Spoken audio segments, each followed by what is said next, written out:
그러니까 저거 굉장히 살벌해지는 상황 와요. 그렇게 되면. 그래서 이제 강북 해로선이 굉장히 중요합니다. 그 발진기지 비슷한 혹은 그것을 강남 그러니까 이 크리미아와 그 자포리자와 여길 정리하기 위한 강남 해로선 크리미아 자포리자를 정리하기 위한 근거지 혹은 판정리 작업이 되는 거예요. 그리고 저 강북 해로선 지역에 한 2만 명 이짝저짝의 러시아군이 있는데 러시아군 중에 최정예고요.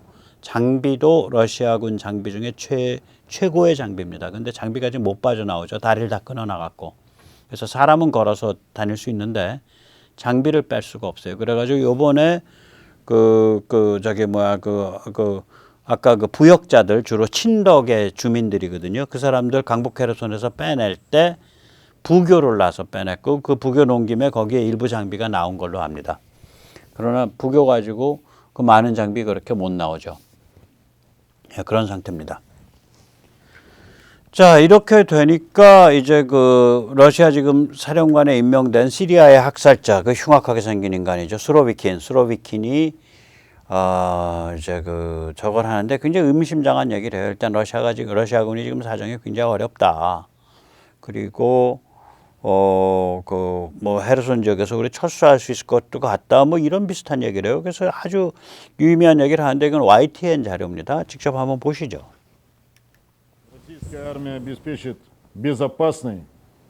생긴 것도 완전히 백정같이 생겼잖아요. подготовившееся правительством России программе переселения. 러시아군 사령관은 헤르손시에서 철수할 가능성도 시사했습니다.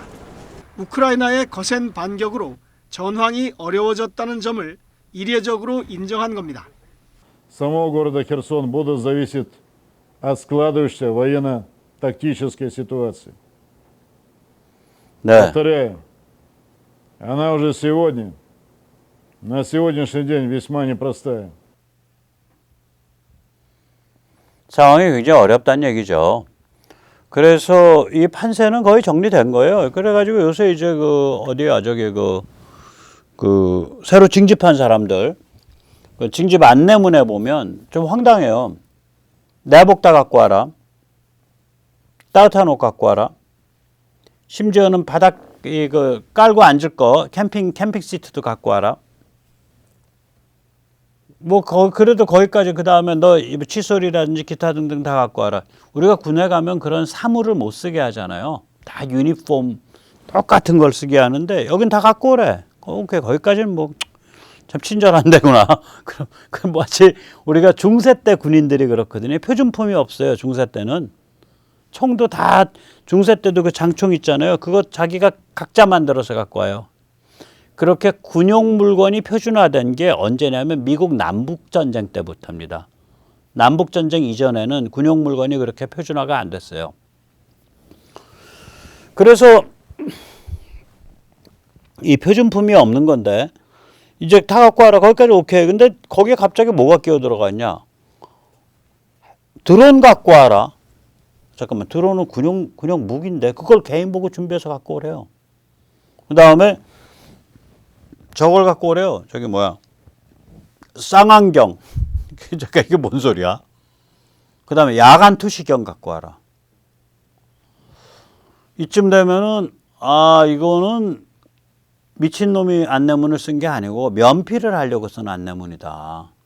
나중에 위에서, 야, 왜 애들 왜 보급품 다 없는 거야?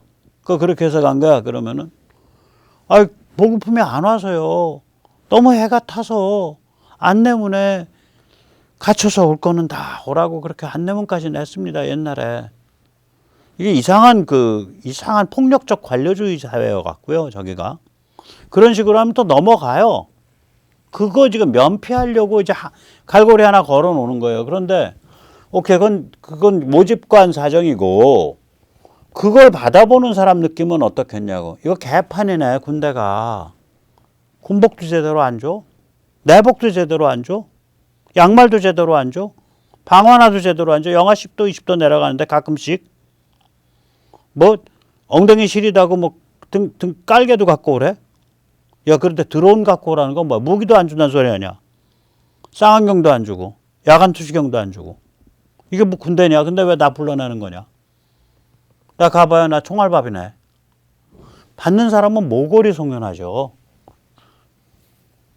그 실제로 지금 원래 그 뭐죠 허접한 방탄복이 원래 한 20만 원 우리 돈으로 한 20만 원 뭐 30만 원 정도 했었는데 요새 그게 그러니까 민간 시장에서 100만 원입니다. 그러니까 군대 나가는 이제 아들을 위해서 남편을 위해서 이제 식구들이 돈 모아가지고 그거 하나 사서 이제 입혀갖고 보내는 거예요. 그 방탄복을 민간인이 사서 입고 가야 돼. 마치 우크라이나 전쟁 초기에 우크라이나 전쟁에 참여하려고 간 그 외국인들이 폴란드를 근거지로 해서 들어갔는데 그 폴란드 근거지에 가면 밀리터리 샵들이 있고 거기에서 방탄복 같은 거 팔고 그랬거든요. 뭐 그 사람들이야 돈 만들어서 간 다른 나라에서 간 사람이라서 그렇다고 할지라도 러시아 국민으로서 징집해서 갔는데 방탄복까지 사서 끼워 입고 가야 돼. 방탄조끼까지. 이게 저 전쟁 못 이기는 전쟁이에요. 판가름 나 있습니다. 그래서 아까 그 케빈 맥카시가 우리가 이제 그 백지수표로 이렇게 돈 달라고 행정부가 달라 그래서 총액으로 백지수표 안 끊어줘. 조목 하나하나씩 봐야겠어. 라고 얘기한 게 판세가 정해졌기 때문에 그럼 이제 전쟁을 어느 시점에서 어느 조건으로 끝낼 거냐에 대해서 우리 공화당 멤버들이 비토권 혹은 결정권 가져야겠어. 우리가 이제 의회를 우리가 상하원을 장악하게 생겼으니까 이 소리입니다. 저게. 자, 그래서 이제 여기에 남은 문제는 결국 어느 시점 어느 조건인데 결국 이건 다시 말하자면 미국이 볼 때 러시아 이거 어디까지 손볼까 이 문제예요. 어디까지 손보나 상관없이 이미 불가피한 군사 석유가스 지정학적 결과는 이미 이 전쟁은 이미 끝났습니다. 그 저점에서는 넘버 원 러시아 석유가스 비즈니스가 박살났죠. 원래 이 전쟁 전에 유럽에서 사용하는 천연가스의 40%가 러시아제고 러시아제는 모두 PNG로 들어왔습니다. 파이프라인으로 LNG, 액화 상태로 오는 게 아니라 그래서 PNG는 이제 파이프를 타고 가스 상태로 오는 거고요. 우리 가스는 LNG는 그거를 한 600분의 1의 부피까지 줄어들도록 압력을 가해 갖고 액체로 만들어서 들어온 거고요. 참고로 제가 말씀드리지만 러시아는 가스를 거의 대부분 PNG로 수출합니다. 그러니까 러시아 가스의 수출량 중에 LNG의 비중은 5%밖에 안 됩니다. 그러니까 러시아는 LNG 없습니다라고 해도 큰 그 오류는 아닌데 제가 러시아는 LNG 별로 없습니다 하니까 그때 어떤 댓글에 러시아에 LNG 있는데 왜 그래요 하고 쓰시는 분이 있더라고요. 예, 그런데 이제 러시아의 수출량을 보면 LNG에 액화시켜서 수출하는 건 5%밖에 안 돼요. 그러니까 LNG 그 플랜트가 없는 거예요. 그 다음에 두 번째는 러시아의 PNG 수출 중에 유럽의 비율이 80% 이상입니다. 한 8, 90% 됩니다. 그러면 이게 무슨 얘기냐? 95에 80이면은 저게 한 70, 한 5% 되는 거고요. 그 다음에 만약에 95에 90이면 저게 한 80, 한 3, 4% 되는 80, 한 5% 되는 거죠. 84%, 85%. 그런데 문제가 뭐냐? 이게 이제, 그러니까 전체 천연가스 비즈니스에 뭐 일단 80%가 죽어버린 거예요. 8, 90%가. 그럼 전쟁 끝나고 나서 되살아나겠냐, 저게. 저는 별로 안 살아날 것 같아요. 하도 질려갖고, 우리가 옆에서 좀 써주긴 할게요. 그러니까 유럽이 옛날에 유럽 나라들이 자기가 쓰는 가스의 40%를 러시아산을 썼다면 앞으로는 전쟁 끝나도 전략적인 이유 때문이라도 한 20%나 한 15%밖에 안 쓸 거라고요. 그럼 러시아 가스의 매출은 한 절반이 날아가 버리는 거예요. 절반 이상 날아가는 거예요. 5, 60%가 날아갈 거다. 그리고 러시아가 LNG 비즈니스에 뛰어들 수밖에 없다. 그래도 유리하죠. 뭐 돈은 좀 많이 들더라도 일단 워낙 거리가 가까우니까 유럽이랑. 네. 그래서 이게 이제 불가피한 그 러시아 석유 가스 비즈니스가 박살이 난 거. 두 번째로는 이미 카자흐스탄 그 대통령 그 푸틴 들이받아버리는 거 보세요. 그래서 그 석유가스 3탄 카자흐와 우즈베크와 투르크메니스탄 저기가 러시아의 영향력으로부터 많이 벗어날 거라고요. 그리고 카스피해를 건너서 서쪽에 있는 아제르바이잔, 그 다음에 아제르바이잔의 가스관이 흑해로 나오는데 통과하는 조지아. 조지아가 저것 때문에 두들겨 맞은 거거든요, 러시아한테. 그리고 이제 저 조지아 아제르바이잔을 저 3탄이랑 연결을 하려면 카스피해 해저 석유가스관을 깔아야 되는데 저걸 러시아가 극구 반대해 왔는데 이제 반대 못할 거라고요. 세 번째는 동유럽 자유벨트, 리더는 폴란드죠. 그게 강화될 거고요. 그러다 보면 이제 벨라루스가 민주화될 겁니다. 네 번째는 저 지경이 일어나면 러시아가 군사 석유가스 지정학에서 퇴출당한 거기 때문에 플레이어로서 퇴장당한 거예요. 그러니까 시리아, 이란 그리고 그 지원을 받는 후티 반군이 흔들려요. 저기서 무슨 큰 사단이 일어날 거고 벌써 이란에서는 아주 끈질긴 민주화 시위가 있고 이란이 내전 가는 거 아니냐 뭐 이런 얘기까지 돌거든요. 이러한 불가피한 군사 석유가스 지정학은 일어나는 거고 저거에 관해서는 저거는 협상 테이블에 아젠다 오지도 않는 거예요. 저 근본적 변화는. 다시 말하자면 극단적으로 말해서 오늘 러시아랑 우크라이나가 오늘 화해를 하고 오늘 협상을 해서 뭐 크리미아 러시아한테 떼주고 뭐 일론 머스크가 말한 대로 그런 식으로 봉합을 하더라도 저 위에 네 가지 변화는 계속 일어나는 거라고요. 저기 군사 석유가스 지정학에 있어서의 변화는. 그러니까 이미 저 전쟁 저도 한참 진전쟁이다 이거예요. 우크라이나 관련해서 저는 기본 상수는 헤르손, 자포리지아, 루안스크, 도네츠크 그리고 아마도 크리미아도 완전 반환을 할 거다. 이게 크리미아 완전 반환이 될 수밖에 없는 게 지금 그 크리미아와 오데사의 그 양쪽에서 보는 거 이렇게 세바스토폴 그게 크리미아의 서쪽에 붙어 있잖아요. 거기랑 오데사를 연결해서 그 중간에 있는 지역에 러시아가 설치한 그 해저 가스 시추 그 리그들이 있어요. 해상에. 제가 알기로 그래요. 그러니까 거기서 좀 가스를 더듬고 있다고요. 아조프에도 그 해저 가스가 더듬어져요. 그 다음에 지금 루한스크도 더듬어져. 그 다음에 돈바스도 좀 더듬어지고 수미도 더듬어지고 거기가 다 가스나 석유가 많이 좀 있는데요.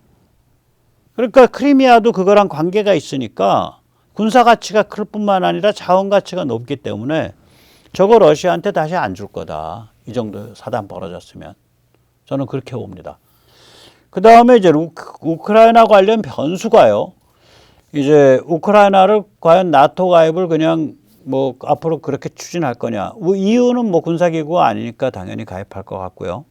그 다음 우크라이나에 대한 전쟁 피해 배상을 러시아가 할 거냐, 한다면 얼마나 할 거냐. 이런 것들이 이제 그 협상의 대상이 되지 않겠냐. 저는 그렇게 봅니다. 그런 면에서 이제 트럼프는 이런 말을 하죠. 내가 대통령이었으면 저런 전쟁 안 일어났다. 뭐 그럴 수 있어요. 트럼프는 석유 가격을 왕창 낮춰놓고 그렇게 해서 이제 그 석유 회사랑 중동과 러시아의 혼줄을 빼놓는 그런 정책을 취했기 때문에 트럼프가 대통령이었으면은 저런 전쟁이 안 일어났을 수도 있죠. 그런데 저 구조를 이렇게 보다 보면 이게 트럼프가 뭐 천년만년 대통령 할 수 없는 거잖아. 이미 저게 전쟁으로 가고 있는 구조가 잡혀 있어요. 제가 조금 이따 설명을 드릴 텐데요. 그러니까 트럼프 같은 정책을 취하면 일단 트럼프의 임기 내에는 전쟁이 안 일어나지. 그러나 그 다음번 임기, 그 다다음번 대통령 임기에서는 안 일어날 수가 없는 거예요. 이미 구조가 그렇게 잡혀 있는 거예요, 저기가. 언제부터 잡혔냐? 러시아 망하면서 클린턴부터 잡혔습니다. 그 얘기를 조금 이따 다시 드릴게요. 그럼 트럼프 정책은 그럼 뭐야? 석유가스를 공급 과잉시키는 거니까 석유가스 회사가 거의 망할 지경에 몰리고 중동이 망할 지경에 몰리고 러시아가 빈사 상태에 가는 거거든요. 어리드는 거예요. 그럼 이제 가처분 소득이 늘어나니까 경기는 과열되고 소비가 증가하죠. 그러니까 중국에 대한 관세에도 불구하고 중국이 떼돈을 벌죠. 그러면 멍든 러시아 중동과 힘 넘치는 중국 사이에 단단한 유대가 만들어지는 거죠. 저 미국 저거 말이야. 석유가스 시장 공급 과잉시켜갖고 우리 다 망치고 말이야. 이 원한. 중국은 원래 판 뒤집으려고 그러는데 힘이 넘치니까 그 원한을 가진 중동이나 러시아랑 이제 연결이 딱 되는 거죠. 그래서 트럼프의 뜻은 좋아요. 착해요. 그런데 이걸 이렇게 단세포적으로 야 그거 뭐 중국 애들은 말이야 관세 때리면 되고 말이지 러시아는 저기 뭐야 그 석유가스 그 저기 공급 과잉 시켜가지고 가격 떨어뜨리면 꼼짝 못하는 거 아니야? 야 그렇게 이런 단순무식하게 착한 뜻을 가지고 접근하면 재앙입니다.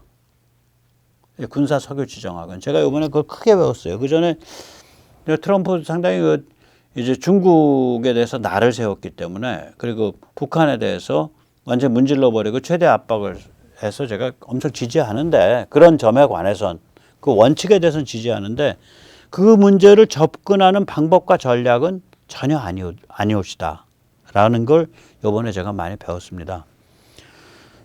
이런 거를 이제 저 주한미대사 저건 뭐 그 오세훈이 열은 무슨 저기 그 LGBTQ 뭐 오세훈이 허락한 LGBTQ 집회에 나와서 연설해서 제가 미워하는데요. 이 사람이 엊그저께 아주 의미심장한 말을 했더라고요. 그 한국 정치인들 중에 전술핵 배치 운운하는 사람들이 있는데 그거 다 무책임한 소리입니다. 이렇게 말을 했더라고요. 모골이 송연하더라고요. 이게 홍준표 씨, 유승민 씨, 주한미대사가 당신들 보고 저기 뭐야 그 무책임한 사람들이래. 신원식 씨, 김태우 씨. 이거 잘 새겨 들으세요. 역시 백모가 본 게 맞았던 거예요. 이미 지상 전술핵 무기는 존재하지 않죠. 모든 전술핵 무기는 공중투하 핵 폭탄 형태로 되어 있습니다. 그런데 미 공군이 운영하는 공중투하 전술핵 폭탄은 동아시아, 한국과 일본에 관해서는 특히 비공개고 NCND예요. 이 미군의 입장에서 일본은 뭐 패전국이니까 더 말할 것도 없고 거긴 발언권이 없는 거고 한국은 유럽 나토 국가가 아니죠. 유럽은 2개의 핵 보유국이 있어요. 영국과 프랑스. 1개의 대형 전범국이 있어요. 독일. 거기 힘이 보통이 아니야. 또 1개 중형 전범국이 있어요. 사람들 잘 모르지만 헝가리. 헝가리가 나치랑 공식적으로 결합했습니다. 그때. 1개 중형 전범국. 저건 이탈리. 그 다음에 1개의 소형 전범국. 저게 헝가리. 그러니까 유럽은 저게 복잡해요. 그러니까 나토의 핵 공유라는 협정이 아니라 제도를 뒀고 그 제도는 그때 말씀드렸죠. NPG 그러니까 뉴클리어 플래닝 그룹이라고 모여서 다자간 협상을 통해서 다자간 그 자리에서 이러이러한 조건에서는 핵을 쓴다라고 결정을 하면 실제로 핵을 사용할 거냐 말 거냐 최종 승인은 미 대통령과 영국 수상이 하고 그 사용 승인에 나는 경우에는 그러니까 Dual Capability Aircraft, DCA라고 불리는 일반적인 전투기 역할도 하면서 유사시에는 핵폭탄 투하 역할, 전술핵 폭탄 투하 역할도 하는 두 가지 임무를 동시에 이렇게 선택적으로 왔다 갔다 하면서 사용할 수 있는 그런 전투기들이 7개국에서 모아서 구성해 놔서 그 전투기에다가 핵 채워서 가면 된다. 뭐 이런 관점이에요. 그리고 이제 유럽 같으면은 그 전에 워낙 그 지상 배치 그 전술핵 무기들이 많고 그래서 대개 어느 미국 공군기지에 있을 것 같다라는 얘기가 이미 정리가 돼 있어요. 유럽은. 근데 그것도 몇 개고 어디냐라는 건 미국이 얘기 안 하고 있다고. 유럽은 이렇게 사정이 복잡하니까 대충 알려져 있고 핵 공유라는 제도가 있지만 한국은 그런 게 아니에요. 미국 입장에서 한국은 우리는 그 우남 이승만 같은 사람이 그 저편 인사이드 아웃 그런 책 안 썼으면 거의 우리는 준전범 국가야. 왜 그러냐면 일제에 협조한 나라예요. 제대로 그걸 싸우지를 못하고. 객관적으로는 그래요. 미국 입장에서 우리를 보면 얼굴도 잘 구분 안 되고 말도 비슷한 것 같고 일제의 정책을 보면 완전히 동화 정책을 취했고 그럼 쟤들은 일제의 식민지 지배체제 안에서 족보가 높은 놈들이네 이렇게 보이는 거지. 마치 명나라가 우리 고려를 볼 때 쟤들은 원황실 그 그 앞에 원과 우리가 50년을 몽골과 30년 이렇게 싸운 거는 별거고, 그 다음번에 결합해가지고 고려의 왕이 몽골 황실 서열 7위잖아, 무려. 그러니까 명세력의 입장에서 보면 쟤들은 거의 원과 비슷한 놈들이야. 이렇게 보는 거랑 똑같은 거예요. 그래서 우리 그런 거 아닙니다. 우리는 완전히 관점이 다른 사람들입니다 하고 튀어나온 게 그게 이성계 세력이에요. 그 명한테 안 짓밟히려고. 그래서 오늘 제가 무서운 얘기를 드리는 거예요. 이거 무서운 얘기입니다. 다시 말해서면 미국 입장에서는 한국에 대해서 야, 내가 너희들한테 NCND 하지 전술핵 뭐하러 내가 얘기해. 미 공군기지 있다 없다를 내가 너한테 왜 밝혀. 그냥 네가 알아서 짐작해 임마. 너희 무슨 문재인이가 무슨 대통령, 그런 인간이 대통령하고 그 밑에 이상한 평양이랑 왔다 갔다 하고 중국이랑 왔다 갔다 하는 애들이 디글디글하고, 문재인보다 더 색깔 진한 인간이 거의 당선할 뻔하고 이재명 같이. 야, 너희 그런 흉악한 정치 문화인데 거기다 대고 내가 뭐하러 밝혀주냐. 그랬다가 세상 바뀌면은 우리 있는 그 미군 기지 앞에 와서, 오산 기지 앞에 와서 전술핵 무기를 철수해라. 이 신성한 한반도 평화의 땅 한반도에서 미제의 핵무기는 나가야 한다. 이러고서 분신자살하고 난리를 부릴 텐데 내가 왜 그래? 그리고 그렇게 하라고 지금 꼬드기고 있는 너 유승민이 홍준표 너희들은 얼마나 무책임한 놈들이. 너희 선동꾼이야 아니면 정치인이야? 라고 미 대사가 말한 거죠. 속이 시원하더라고.